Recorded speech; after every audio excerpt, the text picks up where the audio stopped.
I was thinking about bikes because, yeah, I did buy a pretty expensive one, but it's about the only hobby I really have, and walking. But I mean, it's good fire, isn't it, biking and that? And well, the one I've got, yeah, it wasn't cheap by my standards, but if it had been a mountain bike, it would have been 5 times the price of that one. So it was cheap, really. And the one I got me best bike from home, I managed to get it because it was about I can't actually it was about 18 months ago at least. That no, possibly more when I got that because I'd had to move. I took it to the last place I was at actually, so that's 3 years ago. I took that out and but no, I couldn't really ride it there because it was very hilly, and I brought it down here, and I was so well just had such a lack of fitness when I came here. I'd bought an electric commuter bike on in installments because they're not cheap, the electric ones, and it wasn't very good because it had wide tyres, and it drained the battery quickly because of the rolling resistance in the tyres. It wasn't a very good one, but I got out a few times on it, and it would go up the hills. But my racing bike from home, it wasn't when I work out. The one I've recently bought, I daren't tell you how much it devalued bad because I made the mistake of buying it before the end of the season. That's a really bad idea because they usually halve in price at least at the end of the season. The one I had before that, I got by accident after the end of the season in 2004. It was a 2003 model. I paid what I won't say what I paid for it, but it was less than half price. And when I calculated that due to inflation, it was the same as what the new one would have cost after it had devalued. So it wasn't a bad buy actually, that bike. It's a lot lighter. I won't say what it's made out of. It's not metal, but the frame isn't metal, but it's a very good one. It's a reputable make. I hadn't heard about them until I bought a bike after I was released from hospital.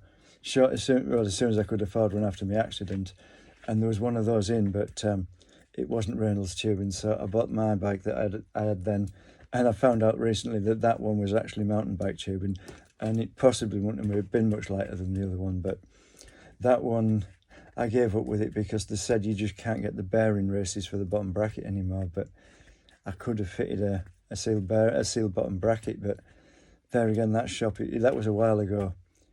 Yeah, 2003 I would think, and the shop possibly wasn't on the internet. But I fitted a sealed bottom bracket too. The other one I call Old Faithful because it's what about 17 years old now, but or is it 19? It's 19 now, but I'm struggling with it. I electrified it because I couldn't even get to the end of the road really, and yeah, I mean I don't struggle on my new bike. I did while I was at Scotch Corner on it the other week, maybe a couple of months ago. From here, that I didn't realise just how far I'd gone. I'm pretty certain someone had been in and borrowed my wallet and my TV remote and other things, but they put them back without removing anything. I think because the wallet was in such an obvious place, I would have seen it. But yeah, I was a bit annoyed about that because I had no food and no money, so I just went out on my bike as far as I could. I think I thought I had £7 in my rucksack, but I only had two. But I stopped at this service station to buy food, and I was faffing about with my rucksack, and suddenly the lady on the till said, "Don't worry, son, I mister. That gentleman's paid for your food. It was £12." I was really grateful, but I think there was something going on there that shouldn't have been, and he'd realised he'd upset me, and that's why I'd done that and paid for the food. But I was sat eating the food. I said, "Who was that man? Do you know?" And she says, "No, he's just out of the blue." I said, I would like to have thanked him, but I hadn't, and I forgot. But I said, "How far am I off Scotch Corner?" She said, "Oh, it's about a mile or so up the road." I thought, well, I'm almost there. I might as well go. And it was about 200 yards. So after, because I'd had the food, I came back via Richmond and Catterick. I was starting to get my legs now. They say with racing cyclists, it takes years to build. It used to take years to build your legs up to do the distances, but I don't think I've done 80 miles in one go on it yet, but I quite often do 70 on it. That's unheard of for me. I mean, normally 46 was the most I'd do in 2 stages, but yeah, I mean, how long is this out of upload? I would think.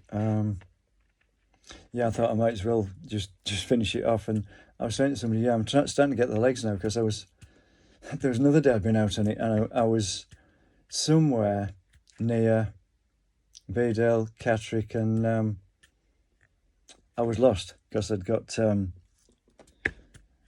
lost somewhere near Tunstall. I'd been to Leyburn. Where was I after that? I can't remember, but I'd got lost. And I went round and round in circles for 2 or 3 hours, and I came back to a sign that said Catterick Garrison Farmhouse. I thought, that's the only way home I know, because the other ways, well, I could have gone to Bedale, but I couldn't find it. I just thought, I'll go to Catterick Garrison and I'll get home somehow. And it was on the way back that I noticed I was doing 19 miles an hour. I thought it was going downhill, and I wasn't. And I was doing that for quite a distance, but for some, I was 56 then, but it's not that bad really. But it's the bike, it's not me. Yeah, I got home, but I haven't been out for a while because I'm frightened to go out the house in case someone gets nicked. I don't think people break in, but when you're on your own, your mind starts to wander. It doesn't really mean that I'm ill. I can't think of any more about that, but yeah, I've done a few 70-mile rides on that bike. What's the steepest hill? I don't know, but when I went to Scotch Corner, I'd repaired the gears. I don't know. There's a part that come out of the derailleurs where the cable goes in. I had to buy a new pair of derailleurs to get a tiny plastic part because you can't get them. And I don't know why that's. It might have broken because of wear. Because I've done about 1,300 miles on it at least now, which is a new record for me. And I've put it's as aerodynamic gear cables and brake cables that go through the frame. They are a bit difficult to thread through the frame, but I got them through. But the problem is the gear lever and brake lever assembly. It's really difficult to thread it through that, and I've lost parts out of that now. I got a second-hand one. I won't say how much it cost, but it wasn't cheap. I have to fit it yet, but last time I was out, I think, the one I went to Scotch Corner, it wouldn't go into first gear. I'd got all the gears working. It would work on the flat, but going uphill, it wouldn't go into first gear. It was a bit of a nuisance, but I did it, and I pushed myself hard to do that. But yeah, it's a good bike. It's the best one I've ever had. And it wasn't really that expensive for what it is, actually. I don't think there are any other problems with it. I changed the cassette. It has a cassette and not a freewheel. That's just a modern idea. You can take them apart easily and change the gear ratios. And I put a new chain on.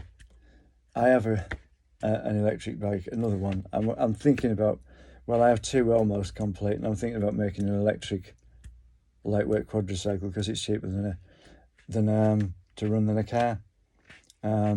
And it only has to be under 350 kilos. Well, you'd easily do that with two electric bikes bolted together, wouldn't you? I mean, I was thinking about converting Dad's car, but I have to take so much metal off it. It wouldn't be worth doing. And it isn't running at the moment, but it's the same thing I rebuilt the Austin Mini for, memorial to my late friend. And well, that's Dad's car, isn't it?